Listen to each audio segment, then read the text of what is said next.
that's another thing I liked. I liked the way that you use Arabic in class, because it wasn't overwhelming. It was just like a word here, a word there. Just like okay, concept check. Do you get it? It matches up with this word. That was good. It's something that I didn't. Not didn't like, but something I have to ask you about. Okay, so like when I was doing my self then, so the guy really emphasized on being really precise in speech. So for example, I'll give you an example.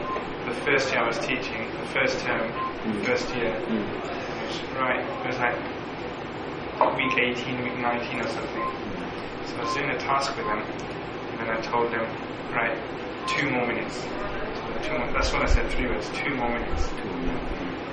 And one of the students, he asked another student in Arabic, he asked him, what did he say? Oh, shut up. Week 18, week 19, and you didn't understand it. The other student, he was a good student, he said, I don't know, ask him. He didn't know either. So then I realized it was because I was saying it really fast. So I said 2 more minutes, right? And they didn't understand the word more. So they was like, connected. So then after that I thought, hang on, that word's not necessary, I don't even have to say more. Right. So then after that, next time let's check that word out. 2 minutes, 1 minute, 5 minutes. So like really anything extra, anything that's not necessary, I just try and chop it out. Especially for the lower classes. Right. So for example, in your class, you're saying, okay, what you need to know is X, Y, Z. So like dictating what I want, my thinking. Yeah, you're thinking out loud. That's exactly. Like you're gonna have to. You said you're gonna have to X, Y, Z. Right. Because what I would do is do X, Y, Z. Yeah, nice and simple. Yeah. Like he said, for example, he said, how about you write 6 sentences? So I would say, write 6 sentences. Right.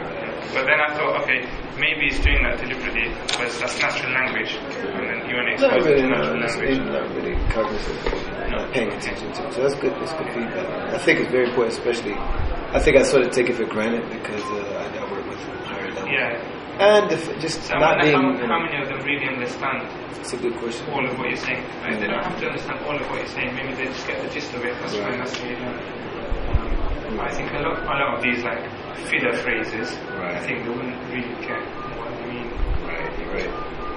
I think that as well as I was struggling that when he first got here, he didn't say specifically, but he gave me this idea that the way that you talk and how you speak, for example, the fact that I'm not thinking about being formal, and I can hear it sometimes when I make these videos for them, that,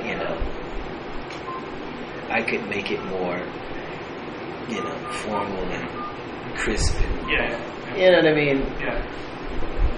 Cut out these kind of things, but I just don't like it, Meaning, when I go home, I'm around people that are quite ghetto, what I mean? So it's like, but as far as English is concerned, teaching English, I think that's very important. So it's a good comment, it's a good feedback. Could I add to that? When I was being trained in my PTC, one of the people who was my advisors was the head of English, and she would really pick up, even though we were dealing with native speakers, she would really pick up on the language you were using in the classroom.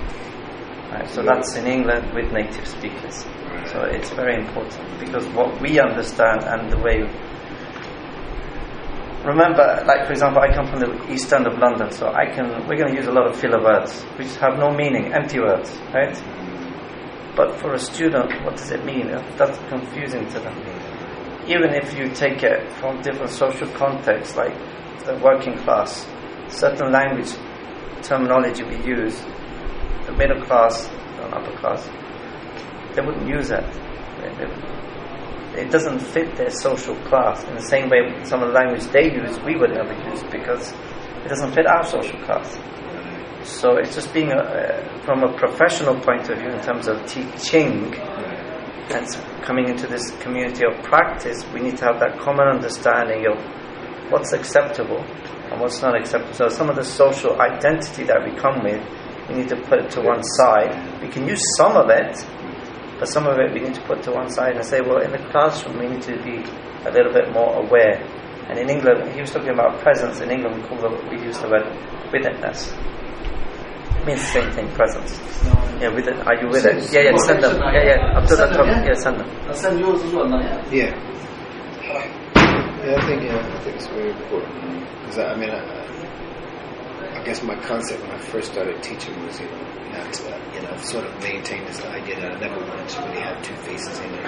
I didn't want to be the teacher in class and then another person outside of class. Like, for example, Abdul Haki comes to my class and my students hear me talking to him like, whoa, this guy he doesn't interact with us like that, Who is he really, So, but I can sort of see the need for that. And I really appreciate, the people that are able to think succinctly, and well before they speak. This is something that I think I struggle with because my thoughts are erased in my mind, and my language is spontaneous a lot. And then I think about it. But then when I've heard, a hadith, and I thought about that, and what the ulama say about a person that, for example, his speech precedes what he's thinking, and says something about that. When you meet someone and they start talking to you, you automatically make some sort of judgment. That's me personally. Well, I don't. Yeah? No. Sometimes you're able to, right? Not so much about judgment as in this person, but what's the best way in terms of dealing with this person? Yeah? Like for example, our level that we're dealing with from a professional level, if we're dealing with someone from the street, you can't just bring some of the language that we use to them. It's not going to work. Right. So if it's like some of these doctors here, when they prescribe medicine, they'll say you need. They won't tell you what the illness is. It's a simple illness like common cold, but they won't use that word. They'll use the medical word, right? And it's like, what is that? And you look it up, and it's not just a cold. But in England, they know that not to use the technical term, but just we're patients. Oh, you have a cold. You need to do this, and that. But here, they haven't developed that relationship. It may be some cultural thing, whatever, I don't know, where they start using the technical terminology. And it could be something simple. So, these factors come into play here. Yeah, it's really important for me, because I don't come from an English background. I wasn't a reader as a child.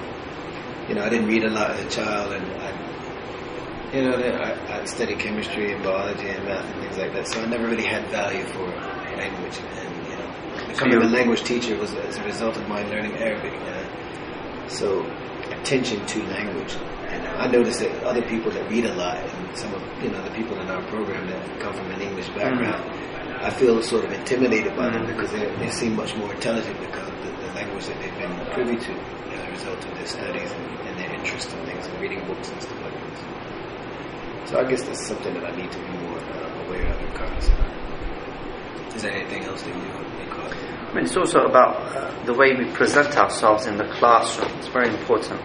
If the students see that, if we feel professional in our dress sense and mind, right, we're going to be more professional with our students. The students will feed off that as well. If we're really sincere with our teaching, the students will take heed of that as well. What I've struggled with is this concept of professionalism and drawing and that being a barrier between you and your students with regards to your that's something that was put to me when I was being trained as a teacher as well. That there's a very fine line between being a big brother and being a professional teacher, but it's just once you get to know the students and so on, that's one thing, but when you're actually involved in the learning process, that's where you need to be professional, but you bring it in, the big brother, once you develop that respect, discipline and so on, where they know, okay, they're not going to use that as an opportunity.